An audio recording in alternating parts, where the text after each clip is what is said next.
RotoGrinders! Welcome to RotoGrinders Today. I'm Jordan Cooper, a.k.a. BlenderHD, BlenderHD, if you want to follow me on Twitter. And it's Friday, November 17th.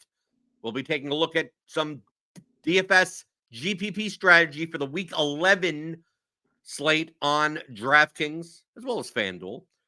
Hit that like button on your way in the door. Give me those thummy thumbs. Hit the subscribe button. Hit the notification bell to always know when we go live.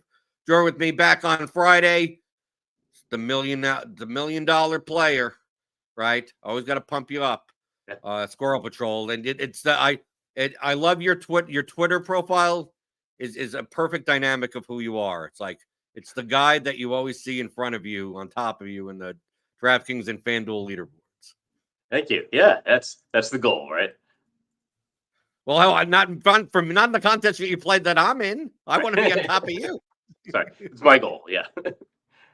Okay, well, we'll see how we could do that for this Week 11 slate. Unlike the past 2 weeks, John, we have games that actually have like totals and teams that have offenses, and we have plenty of options on this slate.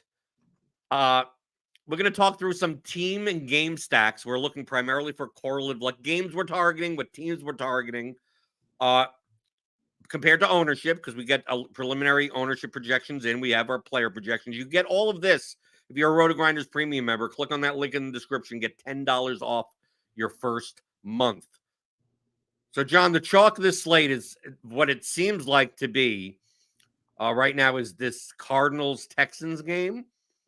This is a 48.5 total. Houston with a healthy 26.5 team total. The Cardinals with a pretty healthy 22 implied team total, and many of the pieces in this game are cheap. So Kyler Murray plus Trey McBride plus choose Rondell Moore, Michael Wilson, Marquise Brown, and then you got the Houston side. CJ Stroud's been doing well. You got Tank Dell is still, under 6K. Nico Collins is priced up a bit. All the receivers are kind of back, but if Damian Pierce is out, Devin Singletary is back at 5,300. In a home favorite spot. How are you handling this Cardinals-Texans game? Are you more likely to play more of it despite it being chalky, or maybe looking elsewhere? It's interesting because I think our ownership projections as of yesterday didn't really have this game being chalky, and then I started running stuff. And I was like, oh, the Houston game is going to be chalky again. It's similar to last week. We had Cincinnati-Houston last week. That was like shaping up to be the chalk. And I didn't like that game as much as I like this game. Particularly, I think you can play like Kyler Murray. He seems to be fully back. And like Devin Singletary had a fantastic game last week. And he was like 4,700. And they raised his price, but it's still not enough. If assuming Damian Pierce is out, like Devin Singletary is going to be your cash game running back. And it's just really hard to get away from it because he's cheap. Like he's still cheap. Like relative to to all other like running backs under consideration. We've seen now he has a ceiling after last week, like 150 yards and a touchdown, and he gets some receiving work. So he's a pretty good running back to go to because even if he misses, he doesn't kill you at his price, almost certainly. And then Trey McBride again is like, I think he's like the top projected tight end, and he's nowhere near the most expensive. So then he's another value on the other side of the game. And then you just start going, right? Because then you got like Marquise Brown and Tank Dell, and like both teams could have some, wide receiver injuries or just, attractively priced, wide receivers. And suddenly you stick like Kyler Murray in there or CJ Stroud, and you've just got a whole game stack. So I think it's going to be a pretty heavily owned game. But you didn't necessarily need the Houston-Cincinnati game last week, even though it did fine.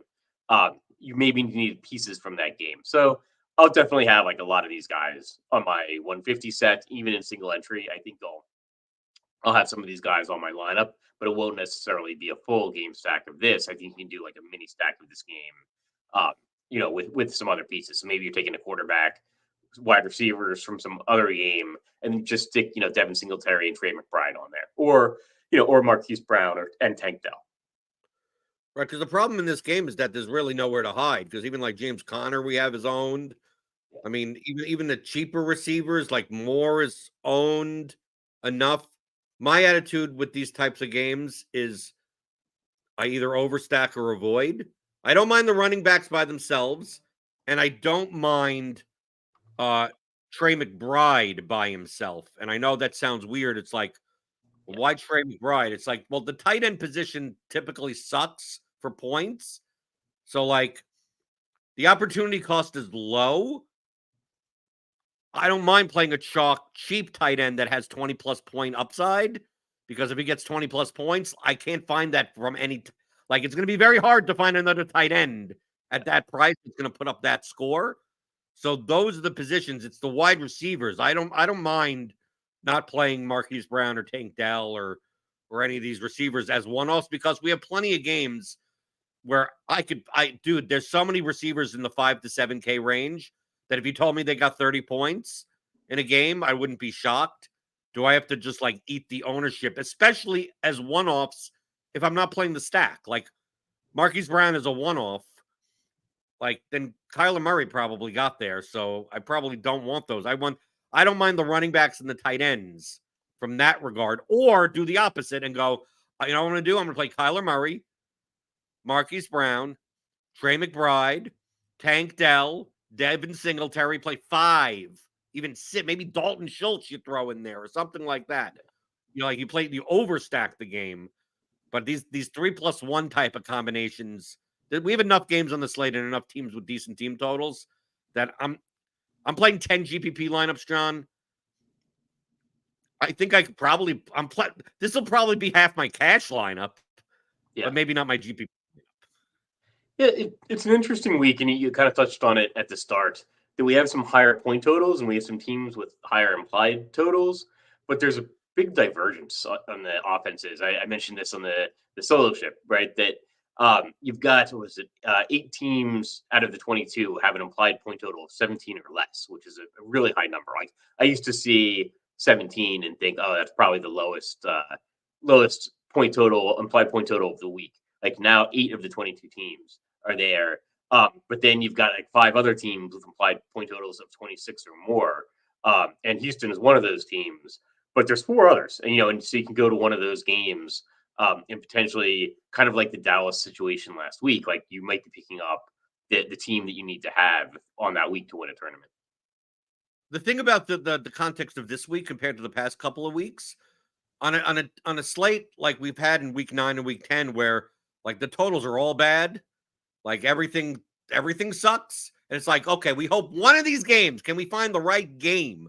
This week, I think it's a game of teams rather than games. Like I'm much rather this week in my GPP lineups not use run backs. Maybe the Arizona Houston game or something like that, but not yet.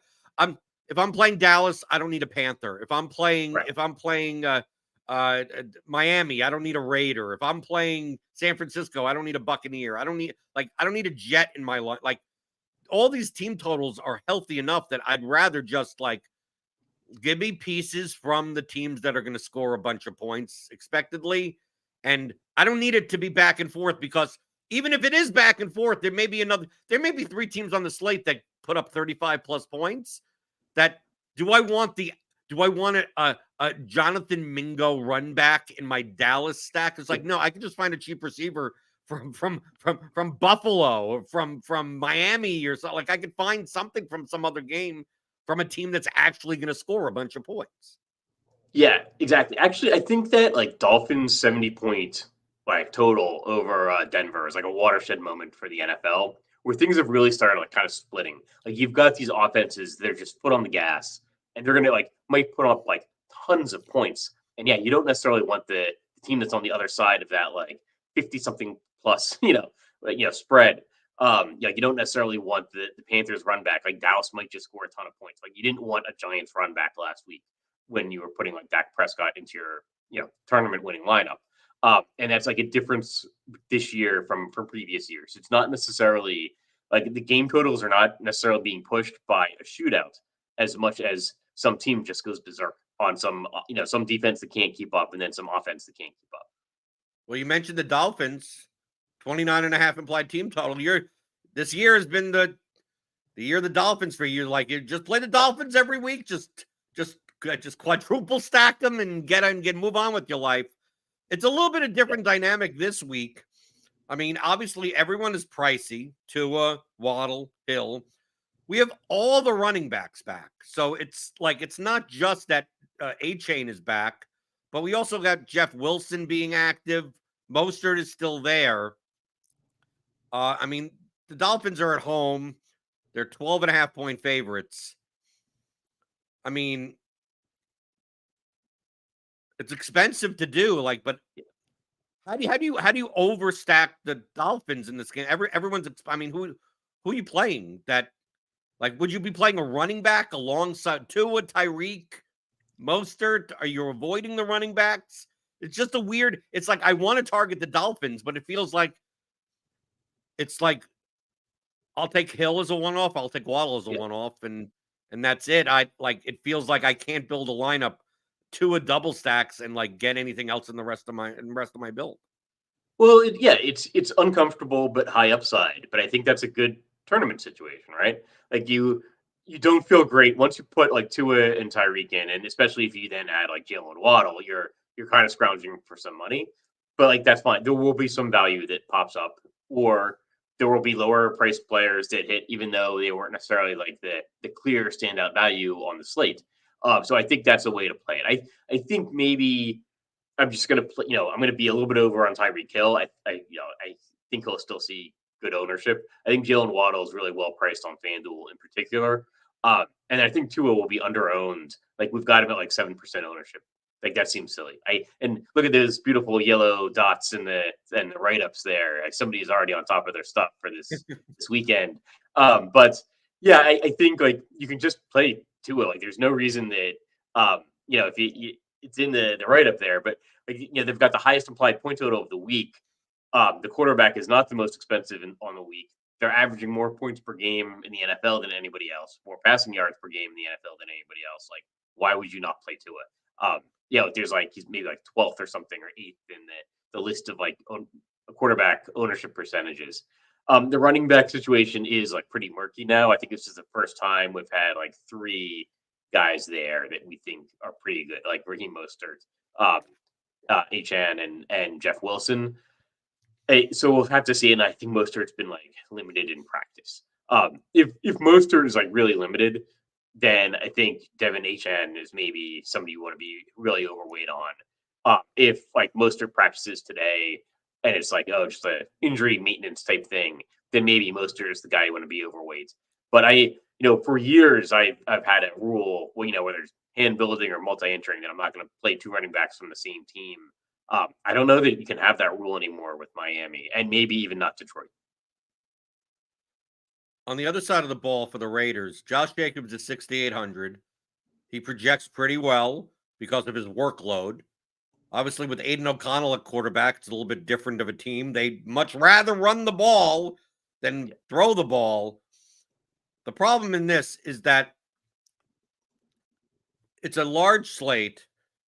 Ceilings, what I think a lot of people don't realize, and this is we've seen a lot of narratives from 2008 to 18 DFS, right? With Blake Bortles. It's I want to play the quarterback stack that's going to be behind and throwing the ball a ton. It's yeah, that's good from a median perspective, but ceilings really come down to who scores a bunch of touchdowns. Yeah. And one of the biggest thing, if you looked at the data over the very long period of time, running back ceilings are primarily favorites that score touchdowns, and he may be a good price, but my natural inclination, the Raiders have a 17 implied team total. If Josh Jacobs is going to be double digit owned at all, I'd just X him out, and just, if he beats me, if he ends up with 70 yards rushing, and if he ends up with 17 points, that's not the end of the world, but it's hard to see if Miami is going to step on the gas, how Josh Jacobs ends up with a 35+ point game. Yeah, I agree. I don't think you necessarily need any Raiders run backs. Josh Jacobs is probably the best point per dollar guy. Devontae Adams, though, would probably be the guy you want in a real like, oh, the Raiders are passing a ton, trying to keep up. Like in that situation, I kind of agree. Like I don't necessarily want the stack that like the quarterback, running back, wide receiver stack that's like trying to pass to come up, to come back. I think maybe the wide receiver there is maybe picking up receptions, especially on DraftKings. So Devontae Adams like fits that mold. I haven't like really tried to price out a lineup like that to see if it works. I just don't think you necessarily need a Raiders run back. I mean, Jacobs is going to get volume. I agree. And yeah, he's probably not going to kill you. So it's maybe fine. So maybe if you are doing some Dolphins, you want to put it, you can put Josh Jacobs in there, but you don't have to. Okay, so I got two teams. I ran some lineups this morning, compared projection versus ownership. I've got two teams that as of right now I'm looking to target. One is going to be owned, and one is a bit off the board. So I'm going to start with one of mine, and then we go to one of yours. Okay. The one that I'm looking at right now is Brock Purdy of the San Francisco 49ers. And the pair that I would want to do is actually Purdy, McCaffrey, Samuel. Eat up that running back spot because I don't think running back is all that great this week in general. And I think I'd much rather play a lineup that's like Purdy, McCaffrey, Samuel, plug in Devin Singletary, plug in Trey McBride, and then run all those like 6K level wide receivers. It's like, which one is going to pop off? Like that type of thing. Don't worry about I don't even care about Mike Evans or Rashad White or anyone on the other side of the game. The 49ers have a 26.5 implied team total at home, 11.5-point favorites over the Buccaneers with a 15 implied team total. And I'll just go like, okay, Purdy's cheap at 5,800 for a team that has that high of a team total. And McCaffrey obviously could beat every running back at that position. And Debo for 6,300 could score 30 points from anywhere on the field. I'll take these high ceiling guys, and they're not, and really our current ownership, they're not low owned, but they're not high owned at all. Yeah, I agree. I think it's similar to the Dolphins situation where it's just a team that an offense has been doing really well all season. They're in a game that might not be close, but they're still probably going to put some points on the board. The players are a little bit expensive, but there's not like the screaming value this week that we can see so far, where there's like, oh, this 3,000 wide receiver, this 4,000 running back is going to be elevated into a much bigger role. But there's really some pretty good value in the mid range, so you can take like a couple of expensive players and then from the same team, like McCaffrey and Debo Samuel, and then you're just plugging in a bunch of like $5,000 to $6,000 guys, and it's actually a pretty decent looking roster. I think like Brock Purdy is always underowned for this team putting up so many points. But part of the issue is sometimes it's just Christian McCaffrey. So like sometimes Christian McCaffrey is just the guy you need. But yeah, like similar to the Dolphins, sometimes it's just Tyreek Hill, right? And so yeah, I think that is definitely, and it's going to be underowned. So it's definitely a place you can go.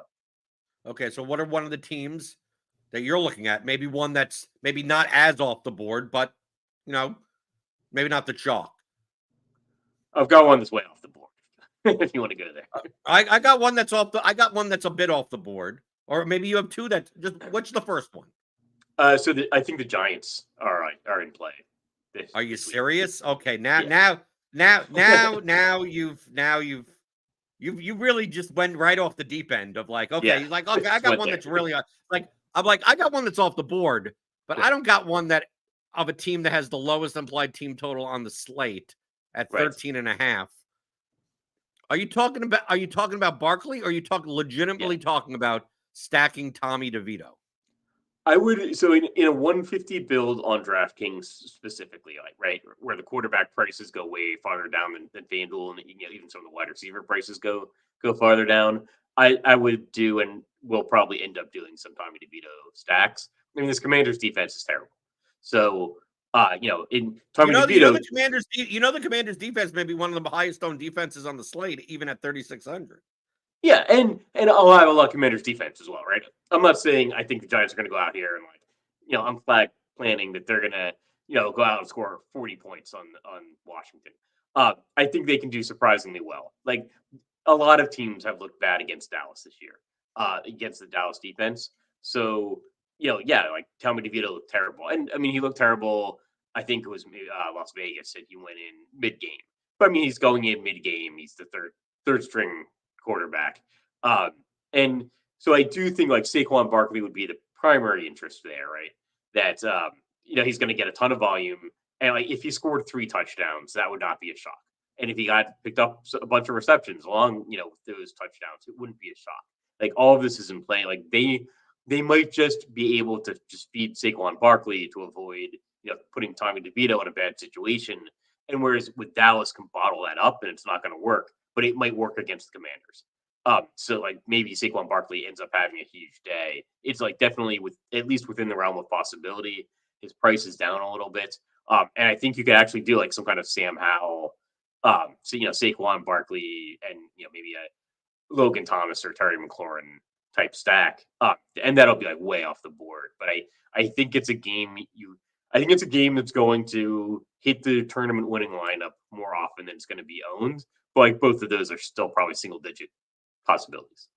Right. I could be on board with the Barkley stuff. I don't think I'm going to play Saquon Barkley, but when you said Giants, I'm like, Tommy DeVito, Darius Slayton, and Bellinger. I'm like, now, I mean, that is truly vomitous, and I'm the king of the vomit stacks. And when I am like, I wouldn't even consider that. Like, that's what I thought. But Barkley, you have tagged. You have the little yellow thing here in lineup HQ.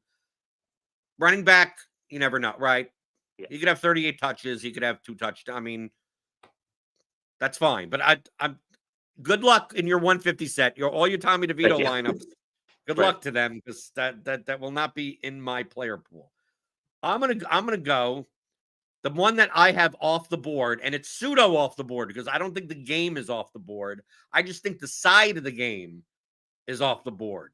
I think we have this Lions-Bears game, and for the most part, people are going to be playing this Goff and Amon-Ra St. Brown, Sam Laporta. You have Gibbs and Laporta tag here. I like Gibbs. I like Laporta. I don't like Goff being the head of that stack. I like Justin Fields as the head of it. I want to play Justin Fields, DJ Moore, Cole Kmet, and then use one of the Lions as a run back in a game that's indoors in Detroit, right? Ford Field. And the Lions defense is okay, but also I know the Bears only have a 20-point implied total, but that's actually not all that bad compared to some of the other teams on the slate. And if you tell me Justin Fields had 40 fantasy points, I mean, dude, we've literally seen that, right? So like, here's a quarterback, right? That we have that may not even be in the top 8 owned quarterbacks at 6,900 that could legitimately break a slate by himself. Why wouldn't I take a shot on that? Yeah, no, I love that play. You might have listened to Solo Ship already. But I love running quarterbacks. People don't realize how much more points they get, from the running and rushing yards and rushing touchdowns. Like the famous thing that I have is that like Lamar Jackson, I was once watching and he got an 80-yard touchdown. It's the same as another quarterback getting a 250-yard touchdown pass. Like that doesn't happen. Like those rushing yards for the quarterbacks, like just add up, especially when they add a rushing touchdown.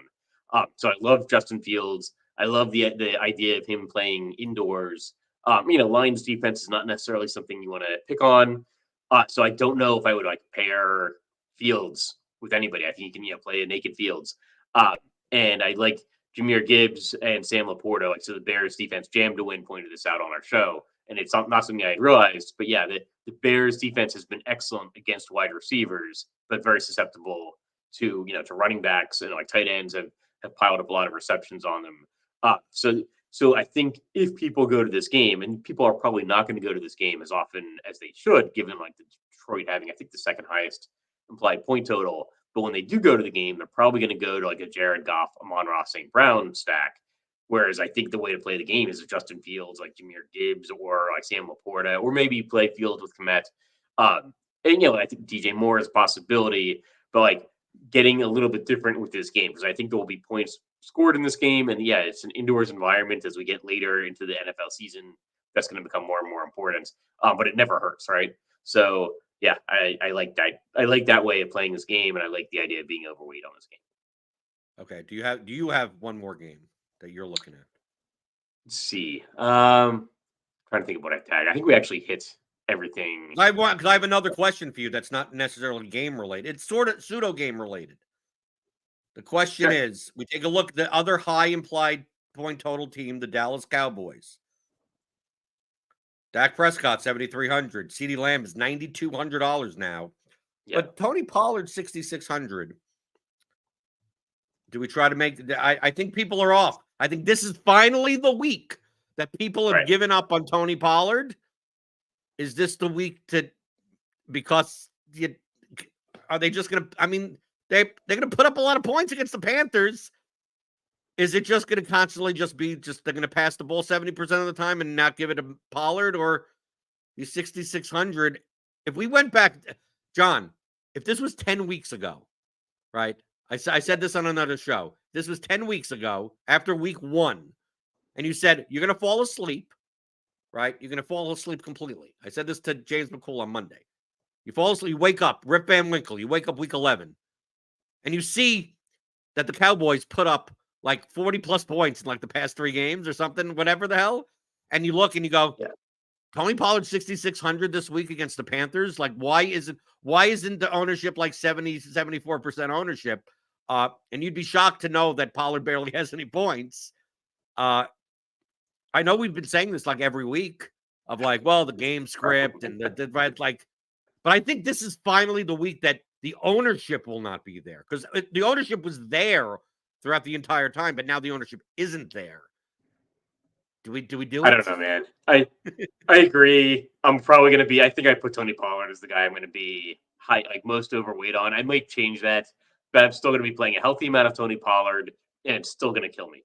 Like, because we've been saying the same exact thing every single week.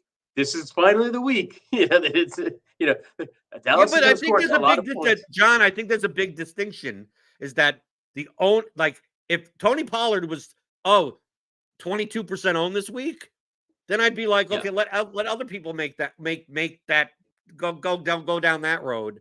It's the single digit owned Pollard at 66. It's not like it's single digit owned at 8,200.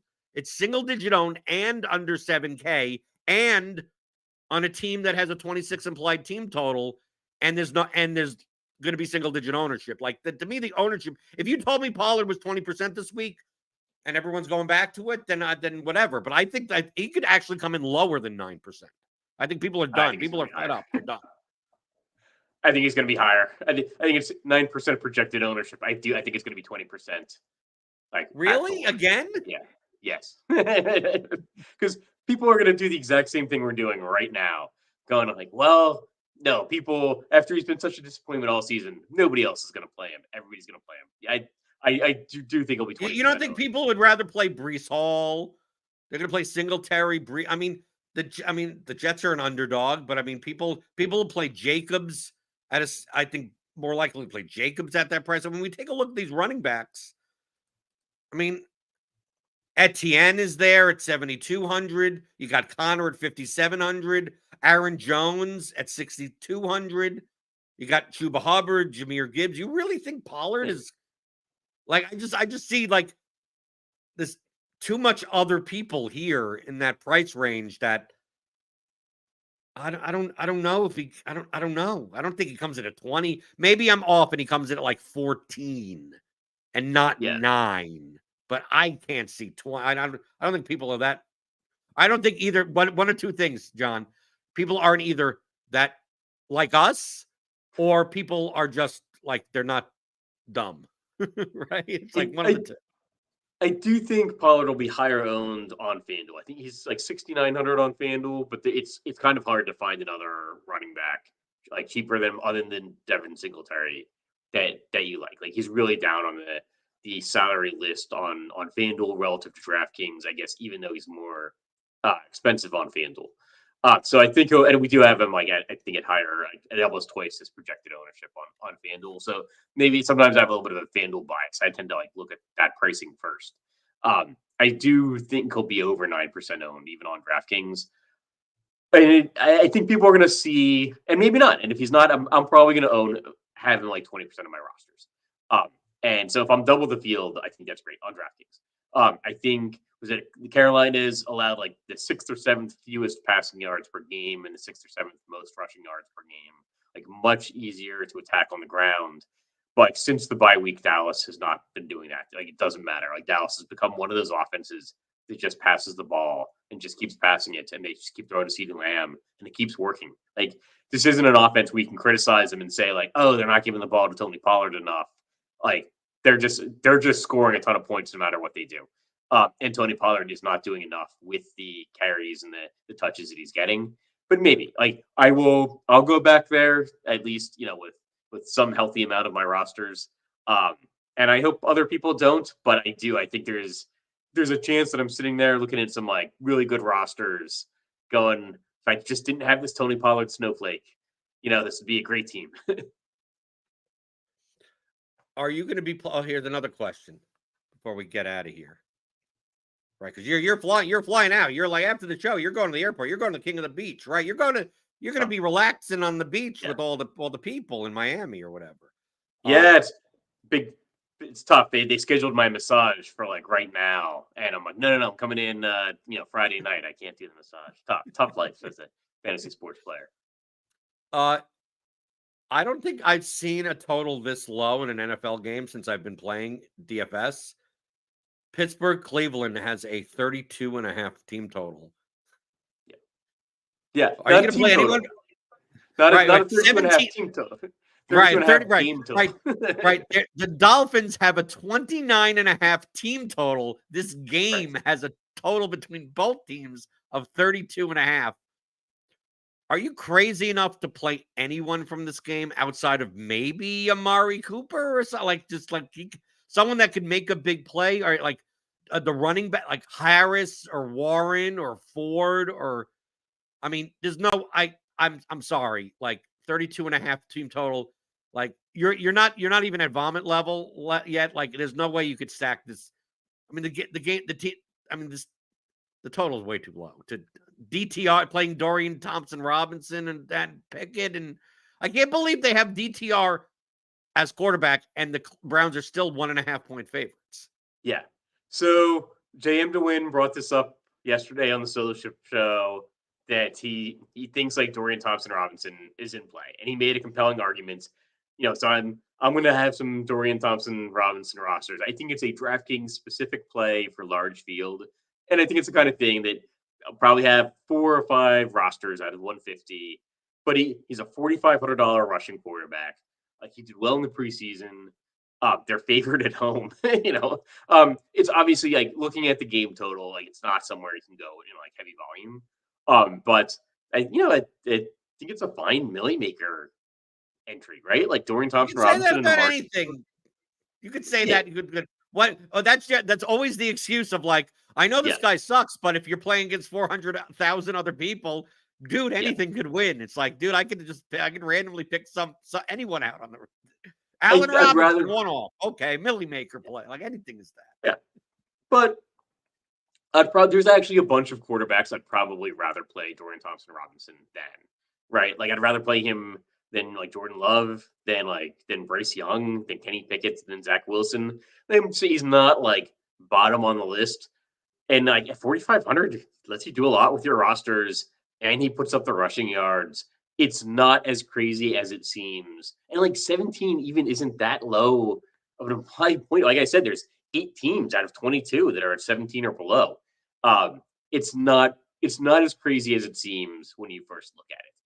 Obviously, like if you want to play him plus receiver or something, and that's it. But I'm like, I'm taking 3 Browns. I'm taking 2 Steelers. Like good luck with that. Right. Is DTR above or below your boy Tommy DeVito? That's a good question. I've been struggling with that. Seriously. I would think he would be higher because of his rushing upside. Tommy DeVito is useless. I think Tommy DeVito gets like 40 rushing yards.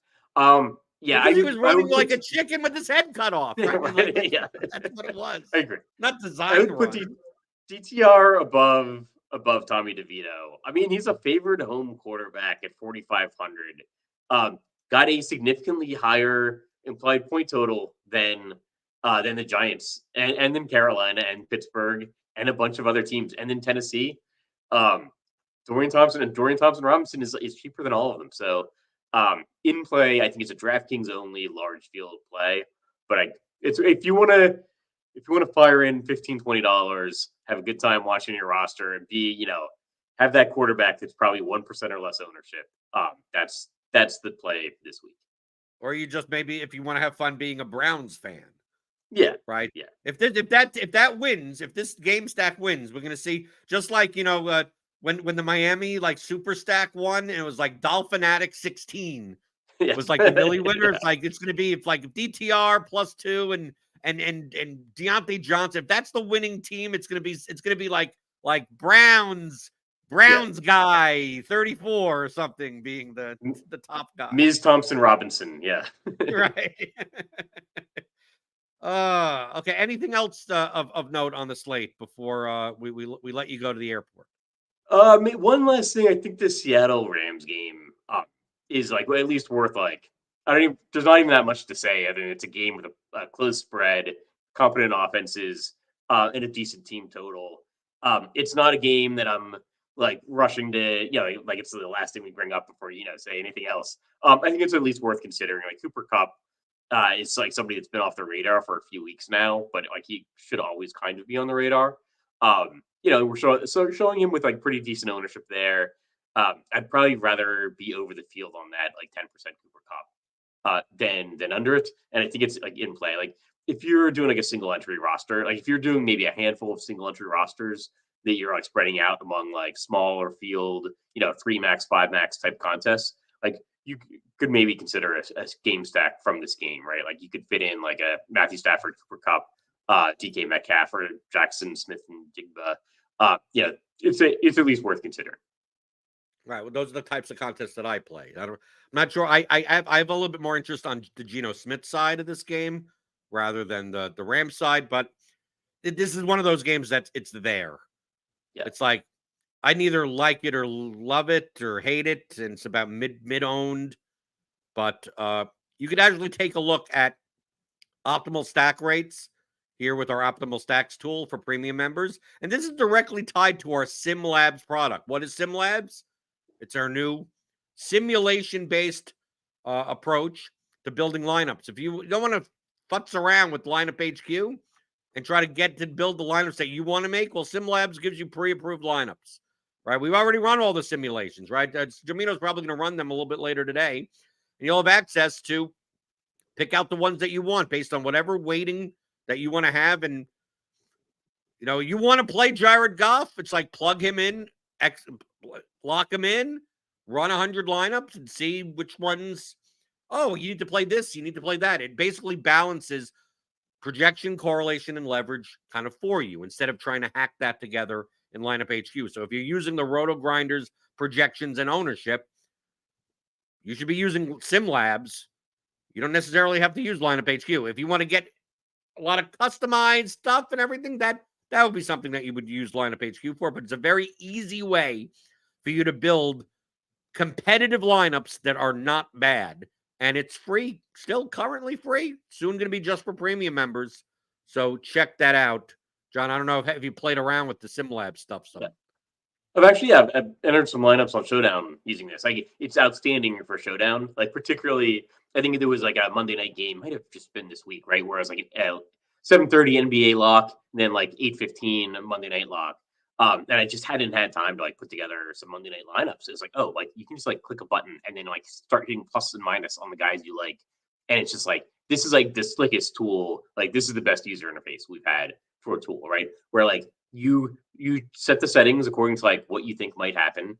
You get some good lineups. It's but I really like this guy and I don't like this guy so much. Just hit some plus and minus, and it's auto filling the lineups.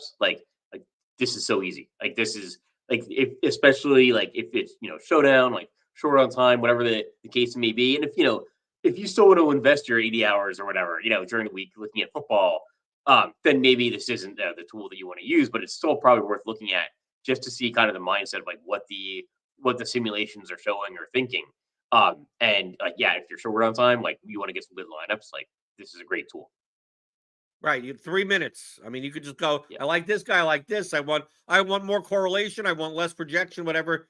Click, ding, ding, ding, ding, ding. You get 20 lineups and you could go through and you go, oh, I don't want to play that guy. Well, just exit out and it'll replace it with another lineup, right? And just keep on, it'll replace it with the next best lineup that it could come up with based on your weighting. And there you go, export and you're done. And you could also use it as a research tool. Like, so our theory this week, John, is that maybe run backs aren't that important. Right, because we have multiple teams that have a lot of high totals. That instead of wasting it on a Panthers run back in your Cowboy stack or a Giants run back in your Commander stack, that a Steelers run back with your Dorian Thompson-Robinson. Yeah. Maybe you shouldn't be playing that. But the Sims will tell you that also. If you see that if you just start running lineups and you barely see any Steelers and Browns in any of your lineups, that's probably a sign that you. Those probably aren't the best plays that you should be playing, but you could slide also that projection lever all the way down. Right. But like lock in Tua and see what do these Miami lineups look like based on our simulations. And if you see that you run 150 and you barely see any double stacks of like Hill and Waddle, maybe that's a sign that it's much less viable. But you could also run it and maybe you see 90 double stacks and you're like, yeah, the rest of the lineup looks suspect, but the simulations say that these are viable lineups, and maybe you take a shot. So you could also use it as a research tool as well. Yeah. Okay, John, you're going to King of the Beach. Who's you? How many tickets you got? Just one. I snuck in, so I only had one. They let you in because the legacy. You're a legacy ad. You're an alumni ad. So last year I had 5, right? 5, so you play down from 250 to 75. And last year I was like super aggressive about getting the tickets. And this year, like it kind of snuck up on me. Like I didn't realize the qualifiers were over until I had my one seat out of 250, like was entered into my my lineups. And we played out the contest. It was like 2 Sundays ago, and I was like 65th most of the from like I guess like 6 to 7 p.m. or so. And then CD Lamb caught the last pass of the game. Last game, dropped to 78th. I was like, just missed it. And then they gave him a fumble about 15 minutes later on that catch that knocked me up to 75th. So snuck in. So you snuck in. So you're gonna be the king. You're gonna be the king of the beach.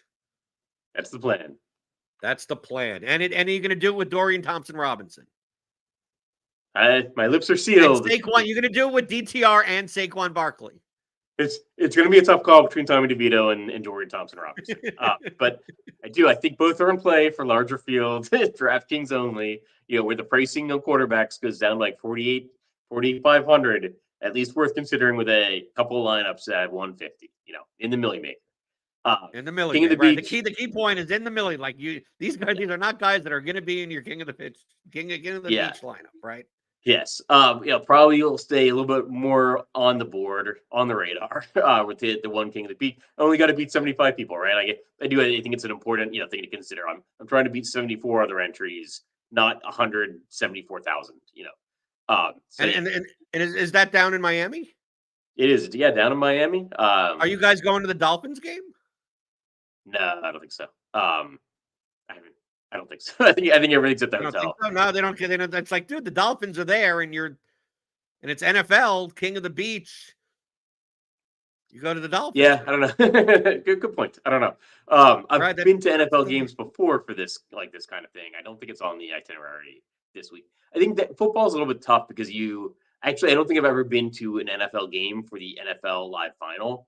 Because everybody's got to do their lineups, right? And most of the stadiums, you'd have to, a 45-minute commute to the stadium, then you got to get up, to the seats and stuff.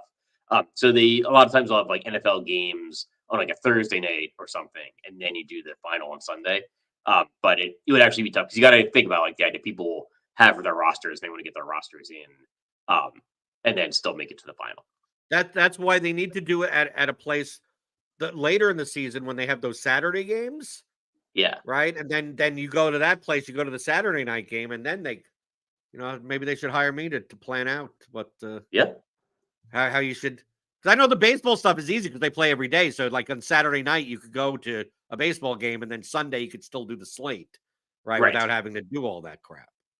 Yeah, exactly. Actually, like live finals themselves tend to be like sparsely populated the first like half hour to hour of the actual final itself, because a lot of people are doing their lineups and then just head over.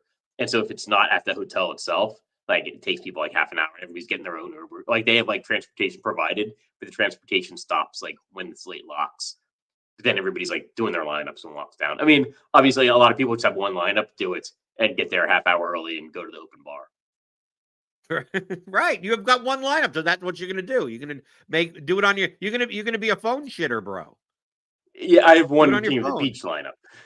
Right, of course. But you gotta make your 17,000 lineups for all the other sites, right? Exactly. Yes.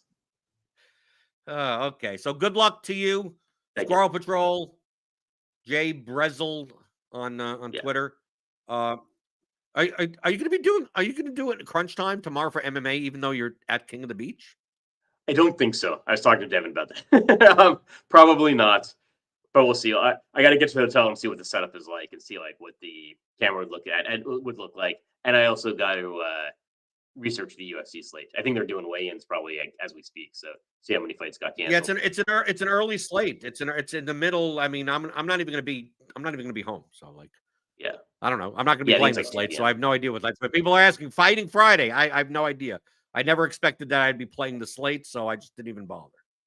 Yeah, I honestly haven't looked that much yet, but I will. So that people are asking for picks. It's like, dude, we got Dorian Thompson-Robinson, we got Saquon Barkley, and once you hear that those are the targets that we're looking that John's looking at, do you really want his MMA picks? Right. I write an underdogs article. A whole article just on UFC underdogs that I think can hit.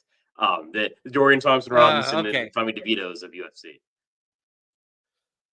Hit that like button on your way out the door. Give me those thummy thumbs. Hit the subscribe button. Hit the notification bell to always know when we go live. Try out SimLabs.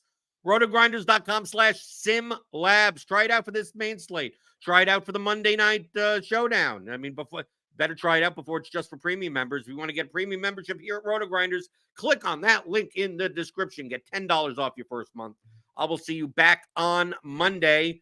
Good luck in your contests, the ones and I'm not in with you. And I'm always here answering your questions, talking about DFS strategy, props, and pick 'em. 11 o'clock a.m. Eastern time on weekdays for RotoGrinders Today.